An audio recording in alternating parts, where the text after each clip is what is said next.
So mga mamshi, may ipapakita pala ako sa inyo. Hindi ko rin maintindihan kung ano ang humor ng mga Australian or kung sino man ang gumawa nito. Pero ang dami ko nang iniisip dumagdag pa to. Saka naman nakakita ng puno na namumunga ng sapatos. Where is it? Ayan guys, nakikita nyo ba yan? May sapatos dun sa puno. Ayan pa, di ba?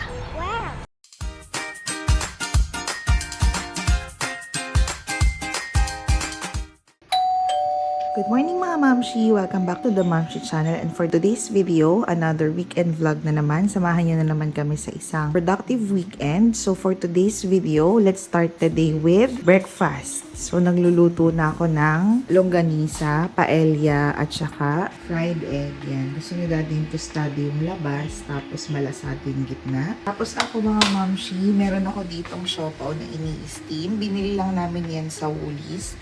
So ito pala yung brand nung siopaw na binili natin. So, it's a barbecue pork bun. Sing Pork yung brand niya. So, nandun siya sa mga frozen na na aisle. Tapos, meron tayo ditong longganisa na binili natin sa butcher. Ayan. Tapos, ayan. Ito yung ating paella nandito sa oven.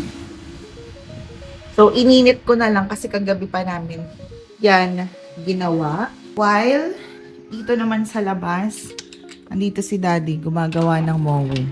Meanwhile, yung mga kids naman sa loob, filling your water. Look what I drew.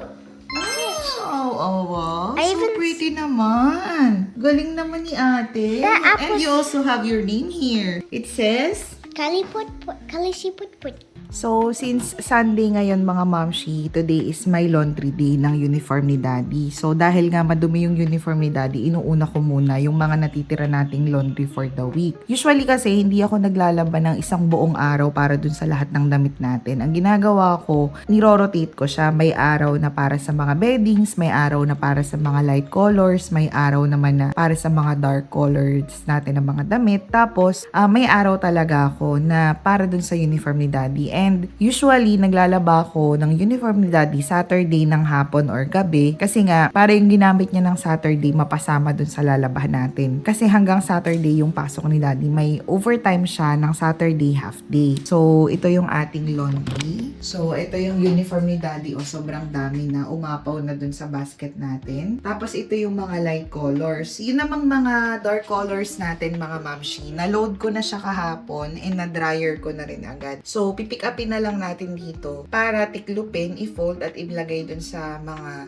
cupboards natin sa kwarto. So, i-load ko lang to and then para habang nagbe-breakfast tayo, natatapos na rin yung ating laundry. So, this is our brunch mga mamshi. So, ito yung ating longganisa. Tapos, ito yung ating chicken paella fresh from the oven. Ayan. Tapos, nag-fry din ako ng egg kanina. Tapos, ito yung ating siopaw. The kids are having sinigang and rice. Ayan. Si Kali and kasi brunch na. So, dapat tinapay sila. Kaya lang sabi ko, brunch na today. Kaya mag-rice na sila para mamaya hindi sila madaling magugutom. So, ayan guys. So, andito tayo ngayon mga mamshi. Papunta tayo ng park. Malapit sa amin. So, kasi yung mga bata, nagyaya silang mag-park ngayong weekend kasi school holiday naman. Walang assignment si Kaling gagawin. So, may time kami para makapag-park. So, dito kami nag-park nung sasakyan namin. Nagdala kami ng kotse kasi after namin mag-park, pupunta kami sa grocery. At alam niyo naman yung ating weekly routine na mag-shopping ng ating pagkain for the week. So, eto. Yan. Ang ganda, 'di ba? Ang ganda ng weather ngayon, mga mamshi. May araw, hindi mainit, comfy lang yung weather.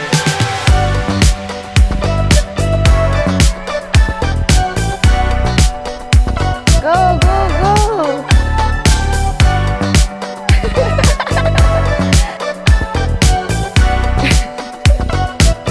Naglaro ang matanda. Todi, aliw na aliw. Parang bata. Helicopter. Steve, I want it.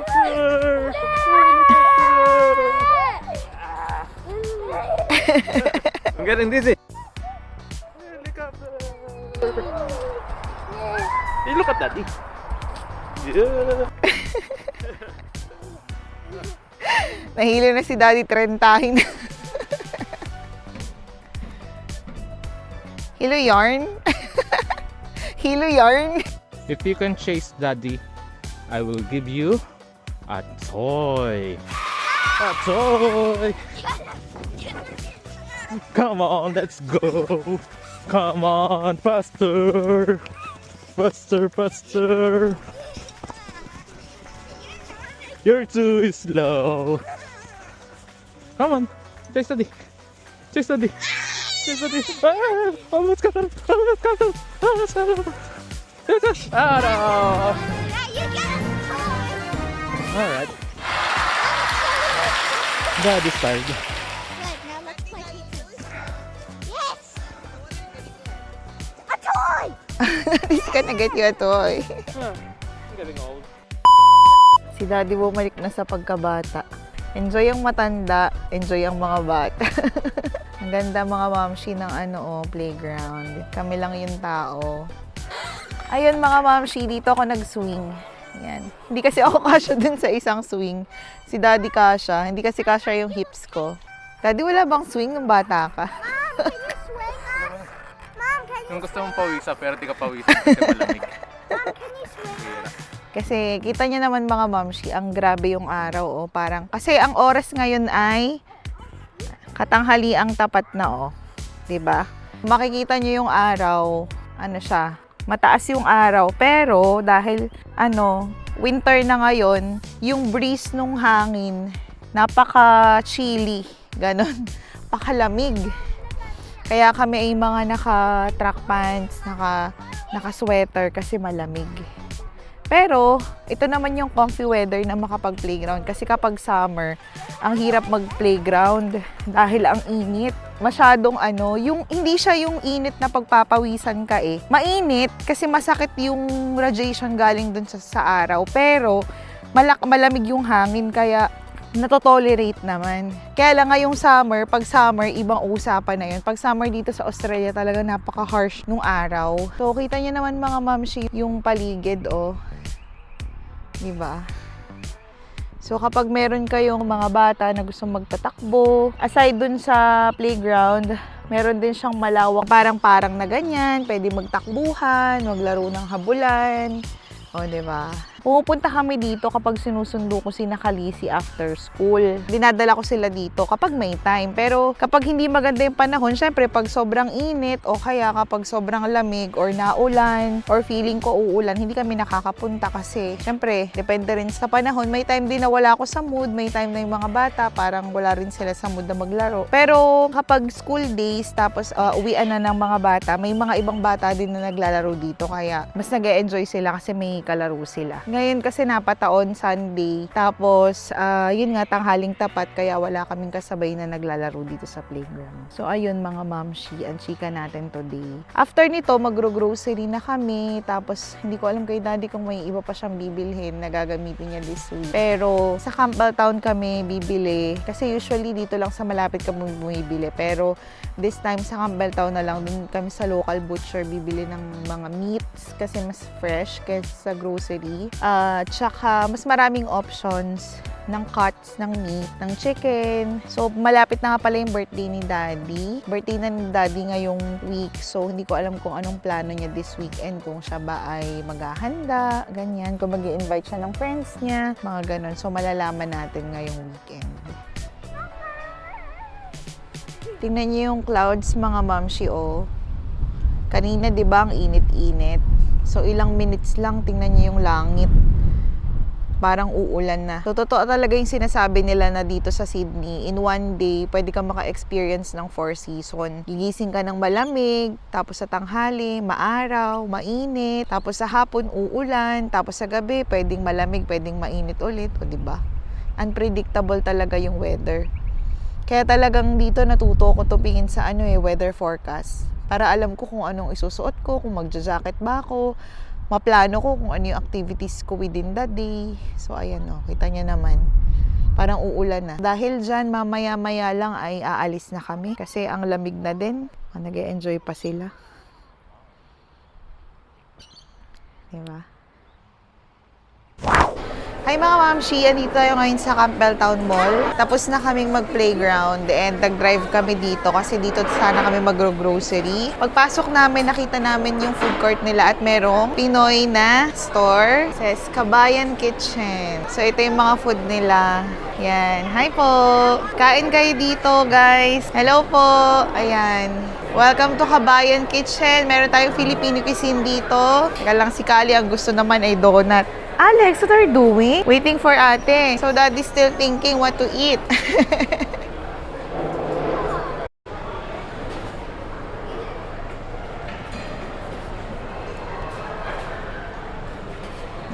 Meron din sila mga mamshi na mga kakanin, tsaka dessert. And meron sila mga silog meal, mga ulam. So, kain kayo dito mga moms kapag napunta kayo sa Campbelltown, sa Kabayan Kitchen. So, kami ni Daddy ay magra-rice. Tapos yung mga bata naman ay donut. Oh, let me see the donut. Wow! How about Alex's donut? Wow! Actually, guys, wala kaming bala kumain ng rice today. Kasi kumain na kami sa bahay. Pero syempre, kabayan yan eh. Kaya dapat suportahan natin. Ano, Daddy, napakanin ka ba? So, ako mga mamshi ay dinuguan. Ang pinipili kasi namin kapag ganyan, yung mga bihira naming lutuin sa bahay. Kasi syempre, kapag mga adobo, ganan, niluluto na rin naman namin yun sa bahay. So, tikman natin yung dinuguan nila dito. Mom, Ang sarap! Mga mamshi must try. Gusto mo tikman, Daddy? Siya kasi laing yung sa kanya at saka sisig. So, hindi kasi kami nagluluto ng laing sa bahay. Hindi kasi ako marunong magluto ng laing. Sulit naman yung pagkakabudol sa atin. Pagpasok namin yun agad. Namin si Daddy, nagulat siya eh. Pagpasok niya, may Pinoy na kainan. Kaya sabi niya, sige, try natin. Kapag pala natatakam kayo sa mga Pinoy foods, punta lang kayo dito. Napaka-friendly nung lalaki guys kasi sumama siya dun sa ating vlog. So, ayan mga mamshi, nandito tayo sa Kmart kasi meron na naman pong tatay na nabudol ng mga anak. Nakipaglaro ng habulan, natalo siya. Kaya, budol siya ng laruan ngayon sa mga bata. Tapos si Alex, you show the guys what are you drinking. Show it to me. What's that? It's a mango magic, right? mango man. So, kita niyo naman si Ate Kali, nagiging practical na din siya. Sabi niya for $49, duck lang daw. What? Kita niyo naman si Ate.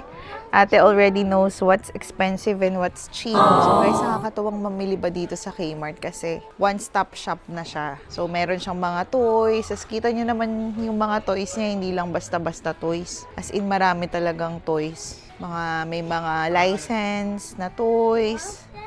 Oh, Alex, which one do you like? Daddy's asking you. Ito yung mga pang boys. Ang laki, oh. Foo Fighters! Do you want that one? No. I got. That's what I got. Yeah.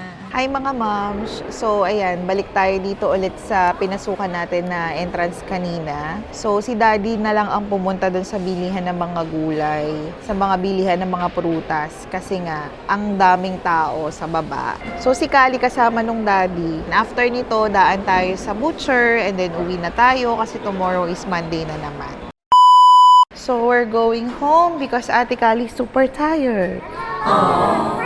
Your friends are gonna cry. Hi, ma'am. So, my take, kasi ngayon lang kami talaga namili dito sa Campbelltown Mall. And my take here is, mas maliit yung Minto Mall. So, madali lang siyang i-navigate. Kapag may mga bibilin ka, ganyan, or baka naman, sanay na lang kami kasi nga, dun kami lagi bumibili. So, basically, memorya ko na yung mga pasikot-sikot dun. Pero ang maganda naman dito sa Campbelltown Mall, marami kang mabibili kasi mas maraming pamimilian. Our flag. Yeah. Kali saw our flag. Kasi Kali, it's sa ano, it's a Filipino store. Yes, I know. Yeah. Yan, Filipino store. So, andito kami guys sa may Western Union no, sa Campbelltown. So, may Filipino store doon. Sabi ay Barong and Bestida yung pangalan ng store. It looks beautiful. Yeah. So, ayan, dito tayo sa Campbelltown. It looks so Yan. beautiful here. Yeah, mas beautiful kaysa sa Minto. Yeah. So, it's si Daddy. Pumunta lang siya dun sa butcher. Ayun na guys, yung Campbelltown Butchery and Kitchen. Diyan bumibili kami ng meat. Tapos dito naman yung Pinoy stuff. So mga mamshi, may ipapakita pala ako sa inyo. Hindi ko rin maintindihan kung ano ang humor ng mga Australian or kung sino man ang gumawa nito. Pero ang dami ko na iniisip dumagdag pa to. Saka naman nakakita ng puno na namumunga ng sapatos. Where is it? Ayan guys, nakikita nyo ba yan? May sapatos dun sa puno. Ayan pa, di ba? So guys, we are back home. Nagawa naman na ang dapat gawin, napamili na ang dapat bilhin. So mga mamshi, we're going to do our grocery haul for this week. So unahin natin yung binili ni Daddy doon sa bilihan ng mga veggies at saka mga prutas. So ang nakuha niya is yun nga yung pambalot ng Shanghai, 2 kilos ng eggs, and also bumili na rin siya ng nude garlic para hindi na tayo mahirapan magbalat ng mga bawang. We also have vitamins ng mga bata. So ito ay vitamin C, D, and zinc. Orange and mango flavor, chewable tablets. Before, ang binibili ko ay gummies. So ngayon, tingnan natin kung matotolerate ng mga bata yung chewables. Pero hopefully, maging okay naman sa kanila. Kasi dati may nabili ako na gummies na plain siya na gummies na wala siyang parang sugar na coat. Parang natagalan bago nila na-consume kasi nga medyo ayaw nila nung lasa. Pero hopefully ito, okay ito dun sa mga kids natin. So binili niya yan sa Priceline Pharmacy. Pero usually kasi, yung gummies na sinasabi ko, sa Woolies ako nung nakakabili. Pag nag-half price doon, bumibili ako. Pero kanina kasi nung dumaan kami, parang hindi ko nakita naka-half price siya. So medyo mahal. Kaya hindi kami doon kumuha. Tapos syempre, tinapay. So we have a loaf bread. Isa na lang binili namin kasi meron pa kaming natira last time. We also have unsalted butter kasi gagawa tayo ng bake mac. Tapos syempre, yung walang kasawaan na zero added sugar naman na yogurt ni Daddy. So sa kanya yan, lagi siya nag-yogurt after mag-dinner. Tapos, syempre, wipes. So ang ating all-purpose na wipes. Paper towel. Yung ating panggawa ng bake mac. So, dalawa kinuha ko. Dalawang 500 grams. Kumuha rin siya ng deodorant niya. She have full grain wrap, dishwashing liquid, and tablets natin para sa dishwasher. Guys, mura lang yung binibili ko na ang mga dishwashing natin na mga ganyan. Hindi ako bumibili ng mahal. Kasi alam niyo naman, wais na misis tayo. So, pag mga ganang consumables, hindi ako masyadong nag-i-invest sa ganyan. Kasi okay naman yung mura lang. So, goods na yan. Tapos, meron din akong biniling cheese. Siyempre, kasi si Daddy, maging ramen yan o sandwich, lagi siyang nag-cheese. Ito pala yung brand na binili ko. Ito yung brand na binibili namin. Hillview. Okay yung lasa niya. Medyo pasok sa ating pang Pinoy na lasa. Siyempre, deodorant ko. Si Daddy kasi roll-on. Ako naman gusto ko yung spray. Ayoko nung parang sticky sa pakiramdam. And siyempre, yung ating cooking oil. Tapos, yung ating refill ng ating hand wash. Kasi meron tayong yung foamy. So, foamy yung ginagamit ko sa CR. Tsaka, dalawang CR. Nilalagyan ko ng ganito para siyempre, panghugas ng kamay. Tapos, siyempre, kumuha rin tayo ng ketchup. So, ito yung less salt, less added salt and sugar. So, ito yung kinukuha ko. Tapos, syempre, yung ating sabon, ginagamit namin ngayon mga mamshi is Dove kasi nga winter. So, kailangan extra moisturizing yung ating sabon. And, syempre, dahil nga gagawa nga ako ng bake mac, so, kumuha ako ng shredded na cheese para ilagay natin on top pag mag-oven tayo ng Bake Mac. So, yun pala, meron na ako kasing nabili last week na panggawa ng spaghetti. Kaya lang hindi ko nagamit yung spaghetti sauce kasi nga wala tayong pasta. Kaya hindi na kami bumili this week. So, cheese na lang at saka minced meat tsaka pasta. Yun lang. Tapos, syempre gatas, 2 full cream at saka isang light. Yung full cream sa amin ng mga bata, tas yung light para kay Daddy. So, yun lang basically ang ating haul, grocery haul. Konti lang to.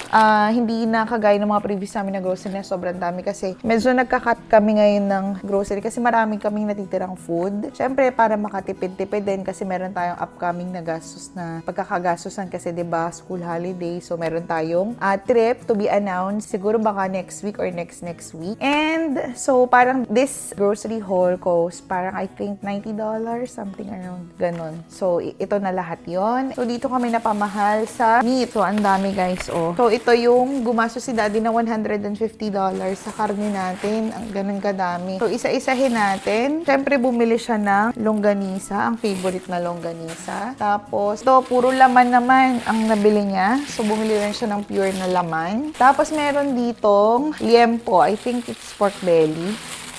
So, ayan, ang laki din. Tapos, dito sa isang plastic naman ay bumili rin siya ng steak. Sa T-bone steak, bumili siya. Bahay-bahay ko ni Piping. Parang pare-pares yung binibili natin every week Bumili rin siya ng spare ribs para makagawa tayo ng baby back. And we got chicken wings. Ang favorite na chicken wings. So, yun lang mga mamshi ang nabili natin sa butcher. So, ganun kadami ang ating meat. So, ganyan kadami, guys, ang aming karne for the week. And yung iba naman dyan, hindi naman kasi namin actually nauubos lahat yan. May natitira pa dyan na gagamit pa natin for the following week. Tapos, kung maghahanda si Daddy for over the weekend, so yan, gagamitin natin yung mga binili niya na karne.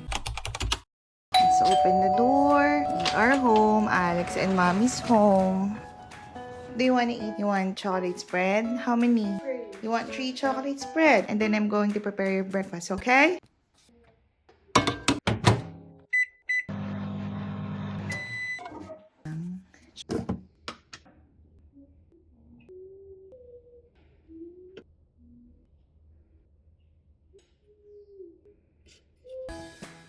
Here's your chocolate spread. I want to make it not triangle. It's okay. So what will you say to Mommy? Thank you. You like it? Wow. You want to drink milk? Yes. Here's your milk. So, ayan si Ali. Yun yung breakfast niya. Kita niyo naman. Ang daming kumain.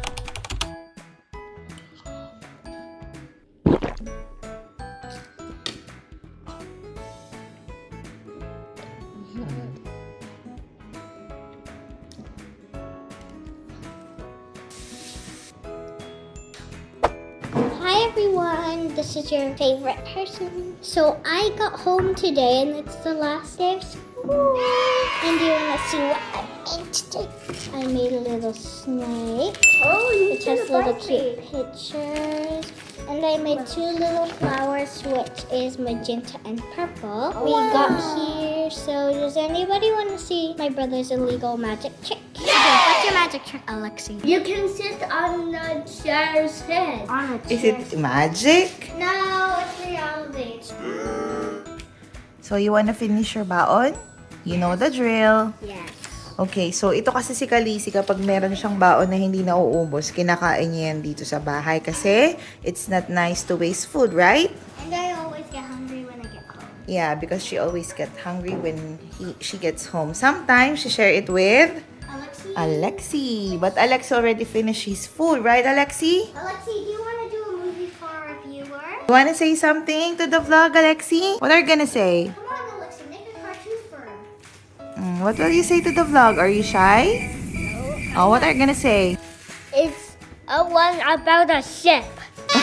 It's all about the ship. So, si Alexi, ano yan, mahilig yan mag-play ng Lego. So, meron pa akong titiklupin pa ito. So, kung mapapansin nyo, nakalagay siya dito sa may couch namin. Kasi, kapag natitiklop ako, sinasabay ko sa panonood ng TV. Tapos, dito, meron pa ako, pinupull down na yung ating dinadryer. So, may konti na lang na natira. Ito kasi naiwan to nung nag-alaba ako ng mga light color. So, pwede ko nang patayin yung fan dito kasi tapos na tayo, nagpo-pull down na lang siya. So, habang nagpo-fold ako kanina, nalagay ko na sa mga drawers ng mga bata. Si Alexi kanina, naglaro pa dito sa kwarto. Kita niyo naman. So, liligpitin na lang din natin yan. So, ito pala yung uniform ni Nakali kapag sports day. So, since winter, nakapants sila. Tapos, dahil malamig, naglalagay ako sa kanya ng thermal. And I need to tell you something else. Oh, wala. When I saw Alpha playing soccer, after we got inside the room, he couldn't sit down because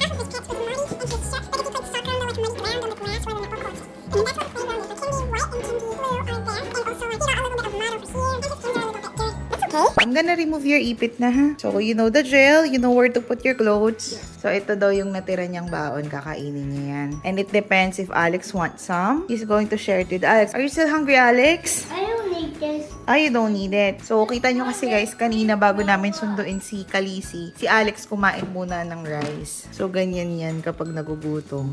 You wanna drink some water, Alex? Get some water. Kali, where should you put your shoes? In the ship rack? Okay, put it in the shoe rack. I'm gonna put this jacket. So, ang hirap na kasing lumabas ngayon, mga mamshi, kapag winter, ang hirap nang lumabas. Kay Piping tong bahay-bahay ko ni Piping. Mabait yun si Piping. The holidays only for 2 weeks. Why don't you like to go to the snowy mountains? Too cold. It's too cold. It's like being naked in the snow. You don't like your skin getting frozen like ice.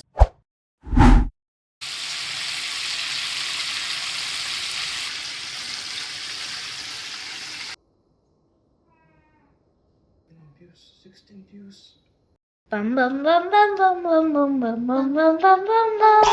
Bum bum bum bum bum bum bum bum bum bum bum bum bum. Dad, I'll sing bum. Welcome to the Mamshi channel, where everyday life turns gold.